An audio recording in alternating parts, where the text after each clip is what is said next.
जय हिंद प्यारे साथियों, परिणाम पथ के इस YouTube चैनल में आप सभी का स्वागत है। पिछली वीडियो में हमने शुक्ल युग के बारे में विधिवत तरीके से पढ़ा था। उसमें प्रमुख लेखक के बारे में पढ़ा था, प्रमुख रचनाओं के बारे में पढ़ा था और वह रचना किस विधा की थी, ये सभी हमने बारी बारी से पढ़ा था। चूँकि आपके परीक्षा में बहुत ही कम समय बचा है, इसलिए हम अब उन मुख्य टॉपिक को ही देखेंगे जो आपके परीक्षा में सीधे टच करेंगे। तो इस वीडियो में हम शुक्लोत्तर युग पढ़ेंगे। शुक्ल युग के बाद अगला युग शुक्लोत्तर युग। तो शुक्लोत्तर युग से कैसे प्रश्न बनेंगे, इसकी प्रमुख लेखक, रचना, इन सभी को हम बारी बारी से पढ़ेंगे। तो शुक्लोत्तर युग चलिए शुरू करते हैं। तो शुक्लोत्तर युग की सबसे पहले पूछेगा समय सीमा क्या है। तो शुक्लोत्तर युग की समय सीमा है 1938 से 1947। एग्जाम में देगा कि शुक्लोत्तर युग की समय सीमा बताइए, तो 1938 से 1947 ईस्वी तक। शुक्लोत्तर युग के अन्य नाम भी है छायावादोत्तर युग, प्रगतिवादी युग। शुक्लोत्तर युग के अन्य नाम भी याद रखेंगे, कौन कौन से हैं? छायावादोत्तर युग और प्रगतिवादी युग। शुक्लोत्तर युग में ही हिंदी गद्य का बहुमुखी विकास हुआ। ये जो शुक्लोत्तर युग है, इसमें हिंदी गद्य का मतलब चौतरफा, चारों तरफ से बहुमुखी विकास इसमें हुआ था। अब शुक्लोत्तर युग के प्रमुख लेखक को हम जान लेते हैं कि शुक्लोत्तर युग में प्रमुख लेखक कौन कौन से हैं, क्योंकि इससे बहुविकल्पी प्रश्न बने हैं। तो पूछेगा निम्न में से कौन शुक्लोत्तर युग के प्रमुख लेखक हैं। 4 ऑप्शन रहेगा, उसमें से आपको पहचानना रहेगा। या प्रश्न ऐसे भी बन सकता है कि निम्न में से कौन प्रगतिवादी युग के लेखक है। तो शुक्लोत्तर युग के अन्य नाम भी याद रखना है कि छायावादोत्तर युग और प्रगतिवादी युग। और इससे प्रमुख लेखकों के बारे में चलिए हम बारी बारी से देखते हैं। तो इसमें प्रमुख निबंधकार कौन कौन से हैं शुक्लोत्तर युग में, इन्हें हम बारी बारी से देखते हैं। तो प्रमुख निबंधकार में कन्हैयालाल मिश्र प्रभाकर, धर्मवीर भारती, अगेय जी का पूरा नाम भी पूछता है। इनका पूरा नाम है सच्चिदानंद हीरानंद वात्स्यायन अगेय जी का पूरा नाम याद रखेंगे, सच्चिदानंद हीरानंद वात्स्यायन अगेय। और दिनकर जी आदि, ये प्रमुख निबंधकार हैं आपके शुक्लोत्तर युग के।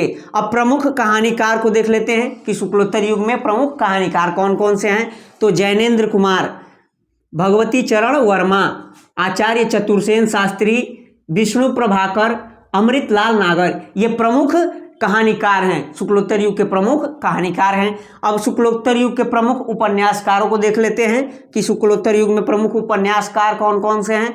तो यशपाल, नागार्जुन, रांगेय राघव, फणीश्वर नाथ रेणु, राहुल सांकृत्यायन, ये प्रमुख उपन्यासकार हैं शुक्लोत्तर युग के। राहुल सांकृत्यायन जी यात्रावृत्त के लिए जाने जाते हैं, या यात्रा वृत्तांत के लिए प्रमुख रूप से जाने जाते हैं, क्योंकि इन्होंने यात्राओं के बारे में अधिक रचनाएं की हैं। अब शुक्लोत्तर युग के प्रमुख नाटककारों को देख लेते हैं कि इनमें प्रमुख नाटककार कौन कौन से हैं। तो रामवृक्ष बेनीपुरी, वृंदावन लाल वर्मा, लक्ष्मी नारायण लाल, ये प्रमुख शुक्लोत्तर युग के प्रमुख नाटककार हैं। अब शुक्लोत्तर युग के प्रमुख रेखाचित्र और संस्मरण लेखक कौन कौन से हैं। तो बनारसी लाल दास और महादेवी वर्मा, ये प्रमुख रेखाचित्र और संस्मरण लेखक हैं। अब प्रमुख जीवनी और आत्मकथा लेखक को देख लेते हैं कि कौन कौन से प्रमुख जीवनी और आत्मकथा के लेखक हैं। तो अमृत राय, रामविलास शर्मा, हरिवंश राय बच्चन और डॉक्टर राजेंद्र प्रसाद, ये प्रमुख आत्मकथा और जीवनी लेखक हैं। अब चलिए बारी बारी से इन सभी लेखकों की रचनाओं को और इन रचना किस विधा की है, इन्हें बारी बारी से देखते हैं, जो सीधे आपके परीक्षा में पूछा जाता है। चलिए अब हम शुक्लोत्तर युग के प्रमुख लेखकों और उनकी रचनाओं और उससे जुड़ी हुई विधा को बारी बारी से देखते हैं। इसमें प्रमुख लेखक में पहले हैं हमारे धर्मवीर भारती। इनकी रचनाएं कौन कौन सी हैं जो सीधे एग्जाम में पूछी जाती हैं, उन्हें हम बारी बारी से देखते हैं। तो इनकी पहली रचना है सूरज का सातवां घोड़ा, ये इनका उपन्यास है। सूरज का सातवां घोड़ा। गुनाहों का देवता, ये भी इनका उपन्यास है, 2011 बोर्ड परीक्षा में पूछा गया है, ये उपन्यास है। नदी प्यासी थी, ये इनका नाटक है। अंधा युग, ये भी 2011 बोर्ड परीक्षा में पूछा गया है, ये भी नाटक है। ठेले पर हिमालय, धर्मवीर भारती, ये इनका निबंध है। कहानी अनकहानी, ये भी इनका निबंध है। तो धर्मवीर भारती की रचनाएं पूछेगा तो इसमें सबसे प्रमुख है सूरज का सातवां घोड़ा, कौन? धर्मवीर भारती। गुनाहों का देवता, ये भी उनका उपन्यास है, कौन? धर्मवीर भारती। नदी प्यासी थी, धर्मवीर भारती। अंधा युग, धर्मवीर भारती। ठेले पर हिमालय, धर्मवीर भारती। कहानी अनकहानी, कौन? धर्मवीर भारती। तो ऐसे पूछेगा, रचना दे देगा और पूछेगा कि उनके लेखक का नाम बताइए। अगला हमारे लेखक हैं रामवृक्ष बेनीपुरी। तो रामवृक्ष बेनीपुरी जी की प्रमुख रचनाएं कौन कौन सी हैं? गेहूं और गुलाब, रामवृक्ष बेनीपुरी। जंजीरें और दीवारें, रामवृक्ष बेनीपुरी। ये गेहूं और गुलाब इनका निबंध है। जंजीरें और दीवारें संस्मरण है। माटी की मूर्तें, ये इनका रेखा चित्र है। पैरों में पंख बांधकर, ये इनकी यात्रावृत्त है।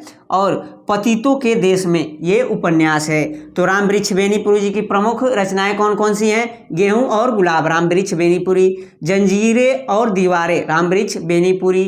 माटी की मूर्तें, रामवृक्ष बेनीपुरी। पैरों में पंख बांधकर, रामवृक्ष बेनीपुरी। और पतितों के देश में, कौन? रामवृक्ष बेनीपुरी। चलिए अब हम अगले लेखक के बारे में देखते हैं। अगले लेखक हैं हमारे रामधारी सिंह दिनकर। इनकी रचनाएं कौन कौन सी है? तो उजली आग, ये निबंध है। अर्धनारीश्वर, ये भी निबंध है। रेती के फूल, ये भी निबंध है। और संस्कृति के 4 अध्याय, ये दर्शन हैं। तो रामधारी सिंह दिनकर जी, ये हमारे जो हिंदी पद का विकास है उसमें भी आएंगे और हिंदी गद्य का विकास है उसमें भी इन्हें हम लोग पढ़ रहे हैं। तो हिंदी गद्य में इनकी जो भी रचनाएं हैं उन्हें हम यहाँ पे देख ले रहे हैं। जैसे उजली आग, ये किसमें है? रामधारी सिंह दिनकर जी हैं इसके लेखक। अर्धनारीश्वर, इसके लेखक कौन है? रामधारी सिंह दिनकर। रेती के फूल, कौन? रामधारी सिंह दिनकर। और संस्कृति के 4 अध्याय, रामधारी सिंह दिनकर। और इनकी कुछ पद में भी रचनाएं हैं जो हम हिंदी पद के विकास का संक्षिप्त परिचय पढ़ेंगे, उसमें इनकी कुछ रचनाओं को भी देखेंगे। तो इसमें इनकी रचनाएं उजली आग, अर्धनारीश्वर, रेती के फूल और संस्कृति के 4 अध्याय, ये सभी रामधारी सिंह दिनकर जी की रचनाएं हैं। अगले लेखक हैं हमारे हरिवंश राय बच्चन। इन्होंने ज़्यादातर आत्मकथा लिखा है। तो इनकी सबसे प्रमुख आत्मकथा है क्या भूलूं क्या याद करूं। ये इनकी प्रमुख आत्मकथा है जो बार बार परीक्षाओं में पूछा जाता है। तो क्या भूलूं क्या याद करूं, हरिवंश राय बच्चन जी की आत्मकथा है। नीड का निर्माण कर, ये हरिवंश राय बच्चन जी की आत्मकथा है। और आत्मकथा, ये इनकी रचना है और ये भी आत्मकथा है। रचना आत्मकथा और विधा भी आत्मकथा। तो हरिवंश राय बच्चन जी का प्रमुख रचनाएं पूछी जाती हैं। क्या भूलूं क्या याद करूं, हरिवंश राय बच्चन जी। नीड का निर्माण फिर, हरिवंश राय बच्चन। और आत्मकथा, हरिवंश राय बच्चन। अगले हमारे लेखक हैं राहुल सांकृत्यायन। इन्होंने यात्रा वृत्तांत के बारे में ज़्यादा लिखा है, यात्रा वृत्त के बारे में लिखा है। तो मेरी तिब्बत यात्रा, ये बहुत बार परीक्षा में पूछा जाता है। इसके लेखक कौन है? राहुल सांकृत्यायन। ये इनकी यात्रा वृत्त है। किन्नर के देश में, ये राहुल सांकृत्यायन। और मेरी यूरोप यात्रा, ये भी राहुल सांकृत्यायन जी की यात्रा वृत्त है। इसी क्रम में हमारे अगले लेखक हैं जैनेन्द्र कुमार। इनकी रचना है त्यागपत्र, ये इनकी उपन्यास है। जैनेन्द्र कुमार, इनकी रचना क्या है? त्यागपत्र। अगले हमारे लेखक हैं अगेय जी। इनका पूरा नाम अभी बताए थे, सच्चिदानंद हीरानंद वात्स्यायन अगेय जी। तो इनकी रचनाएं कौन कौन सी है? शेखर एक जीवनी और आत्मने पद। शेखर एक जीवनी इनका उपन्यास है और आत्मने पद इनका निबंध है। तो अगेय जी हमें हिंदी गद्य के विकास में भी मिलेंगे और हिंदी पद के विकास में भी मिलेंगे। तो इनकी जो कुछ प्रमुख रचनाएं हैं उसे हम हिंदी पद के विकास में पढ़ेंगे। अगले हमारे लेखक हैं मोहन राकेश। मोहन राकेश की प्रमुख रचनाएं कौन कौन सी हैं? तो लहरों के राजहंस, ये इनका नाटक है। और आषाढ़ का एक दिन, ये भी इनका नाटक है। ये रचनाएं इनकी बहुत प्रमुख हैं और पूछी जाती हैं बार बार कि लहरों के राजहंस के लेखक कौन है? मोहन राकेश। आषाढ़ का एक दिन, इसके लेखक कौन है? तो मोहन राकेश। अगले हमारे लेखक हैं विष्णु प्रभाकर। तो विष्णु प्रभाकर जी की एक प्रमुख रचना है आवारा मसीहा, जो इन्होंने जीवनी लिखा है। आवारा मसीहा, ये बार बार पूछा जाता है कि आवारा मसीहा के लेखक कौन है? तो विष्णु प्रभाकर हैं। अगले हमारे लेखक हैं अमृत राय। अमृत राय जी की एक प्रमुख रचना है कलम का सिपाही। ये जीवन चरित्र है कलम का सिपाही। तो कलम के सिपाही के लेखक कौन है? अमृत राय। अगले हमारे लेखक हैं डॉक्टर राम कुमार वर्मा। इनकी प्रमुख रचनाएं हैं दीपदान और पृथ्वीराज की आंखें। दीपदान और पृथ्वीराज की आंखें। डॉक्टर राम कुमार वर्मा जी एकांकी के लिए प्रमुख रूप से जाने जाते हैं। तो दीपदान इनकी प्रमुख एकांकी है और पृथ्वीराज की आंखें इनकी प्रमुख एकांकी है। इसी क्रम में अगले लेखक हैं डॉक्टर राजेंद्र प्रसाद। तो इनकी रचनाएं देखते हैं कौन कौन सी है इनकी रचनाएं। तो डॉक्टर राजेंद्र प्रसाद जी की रचना है शिक्षा और संस्कृति, ये इनका निबंध है। मेरी आत्मकथा, ये इनकी आत्मकथा है।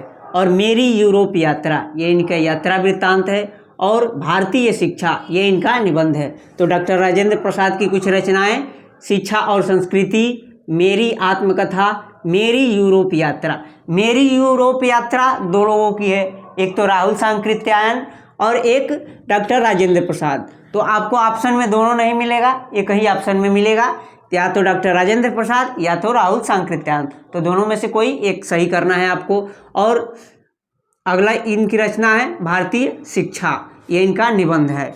अगले हमारे प्रमुख लेखक या लेखिका हैं, तो लेखिका हैं महादेवी वर्मा। तो इनकी रचनाएं कौन कौन सी है? तो अतीत के चलचित्र, स्मृति की रेखाएं, पथ के साथी, श्रृंखला की कड़ियाँ, ये महादेवी वर्मा की कुछ प्रमुख रचनाएं हैं। अतीत के चलचित्र संस्मरण और रेखाचित्र है।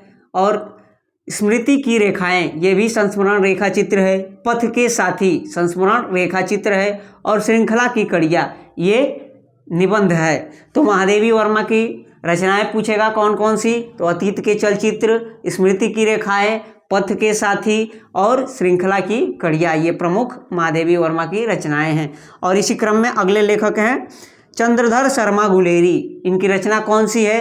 तो ये अधिक बार पूछा जाने वाला प्रश्न है। उसने कहा था, किसकी रचना है? चंद्रधर शर्मा गुलेरी, ये इनकी कहानी है। अगले हमारे लेखक हैं फणीश्वर नाथ रेणु। इनकी रचना है मैला आंचल, ये भी कई बार परीक्षा में पूछा जाता है। ये इनका उपन्यास है। फणीश्वर नाथ रेणु की रचना कौन सी है? मैला आंचल, और ये इनका क्या है? उपन्यास है। तो अगले हमारे लेखक हैं डॉक्टर रामविलास शर्मा। तो इनकी रचना कौन सी है? निराला की साहित्य साधना, ये इनकी समालोचना है। इन्होंने आलोचना की है। डॉक्टर रामविलास शर्मा ने निराला जी के बारे में लिखा है। तो निराला की साहित्य साधना इनकी रचना का नाम है। और अगले हमारे लेखक हैं सत्येंद्र नाथ दत्त। इनकी रचना है तीर्थ सलील। ये बहुत बार परीक्षा में पूछा गया है कि तीर्थ सलील किसकी रचना है? तो सत्येंद्र नाथ दत्त की रचना है। और ये इनकी अनुदित काव्य है। हमने शुक्ल युग और शुक्लोत्तर युग के सभी लेखक और उनकी रचनाओं को बारी बारी से पढ़ लिया है। अब हम देखते हैं कि पाठ्य पुस्तक में संकलित कुछ प्रमुख लेखक एवं उनकी रचनाएं। जो पाठ्य पुस्तक हिंदी की है उसमें कुछ अध्याय दिए गए हैं, उसी अध्यायों के कुछ प्रमुख लेखक हैं, उनकी रचनाओं के बारे में हम लोग जानेंगे। तो इसमें पहले हमारे लेखक हैं जयप्रकाश भारती। इनकी रचनाएं कौन कौन सी है? तो अनंत आकाश, ये इनका निबंध है। अथाह सागर, ये भी इनका निबंध है। हिमालय की पुकार, ये इनका बाल साहित्य है। चलो चांद पर चले, ये इनके विज्ञान की कुछ बातें हैं। और दुनिया रंग बिरंगी, ये इनका बाल साहित्य है। और बर्फ की गुड़िया, ये भी इनकी बाल साहित्य है। तो जयप्रकाश भारती जी की प्रमुख रचनाएं बहुत अधिक परीक्षा में पूछी जाती हैं। जैसे हिमालय की पुकार, ये देखिए कितनी बार परीक्षा में पूछा गया है। अनंत आकाश, कौन? जयप्रकाश भारती। अथाह सागर, जयप्रकाश भारती। हिमालय की पुकार, कौन? जयप्रकाश भारती। चलो चांद पर चले, जयप्रकाश भारती। और दुनिया रंग बिरंगी और बर्फ की गुड़िया, इसके लेखक कौन है? जयप्रकाश भारती। हमारे अगले लेखक हैं पद्मलाल पुन्नालाल बख्शी जी। तो इनकी रचनाएं कौन कौन सी हैं? तो कुछ बिखरे पन्ने, ये इनकी निबंध है। और ये बहुत बार परीक्षा में पूछा गया है। कुछ बिखरे पन्ने, पद्मलाल पुन्नालाल बख्शी। प्रबंध पारिजात, ये भी इनका निबंध है। मकरंद बिंदु, ये भी इनका निबंध है। विश्व साहित्य ये इनकी आलोचना है, और पंचपात्र ये इनका निबंध है। तो पद्मलाल पुन्नालाल बख्शी जी की प्रमुख रचनाएं ये रहीं, और इसमें से सबसे महत्वपूर्ण रचनाएं कुछ बिखरे पन्ने और मकरंद बिंदु और प्रबंध पारिजात, ये बार बार परीक्षाओं में पूछे जाते हैं। तो एक बार और इन्हें देखें कि कुछ बिखरे पन्ने कौन, पद्मलाल पुन्नालाल बख्शी, प्रबंध पारिजात पद्मलाल पुन्नालाल बख्शी, मकरंद बिंदु पद्मलाल पुन्नालाल बख्शी। अब अगले हमारे लेखक हैं भगवत शरण उपाध्याय। भगवत शरण उपाध्याय, तो इनकी रचनाएं कौन कौन सी है, तो खून के छींटे ये इनका निबंध है, और ये बहुत बार परीक्षा में पूछा गया है। सागर की लहरों पर, ठूठा आम और मंदिर और भवन, ये दोनों इनका संस्करण है, ठूठा आम और मंदिर और भवन, ये भी बहुत बार परीक्षा में पूछा गया है। और विश्व को एशिया की देन, ये इनका निबंध है। चलिए इसी क्रम में हम देखते हैं कुछ महत्वपूर्ण रचनाएं और उनके लेखकों को देखते हैं जो सीधे परीक्षा में पूछे जाते हैं बहुविकल्पी प्रश्नों के रूप में। तो रचना में है पहला रानी केतकी की कहानी, इसके लेखक कौन है, तो मुंशी इंशाअल्लाह खान। रानी केतकी की कहानी, लेखक मुंशी इंशाअल्लाह खान। इंदुमती, इसके लेखक कौन है, तो किशोरीलाल गोस्वामी इसके लेखक हैं। इंदुमती के लेखक कौन है, किशोरीलाल गोस्वामी। परीक्षा गुरु, ये बहुत बार परीक्षा में पूछा गया प्रश्न है। परीक्षा गुरु के लेखक कौन है, तो श्रीनिवास दास, श्रीनिवास दास। पंचांग दर्शन, इसके लेखक कौन है, तो मथुरानाथ शुक्ल, मथुरानाथ शुक्ल पंचांग दर्शन के लेखक हैं।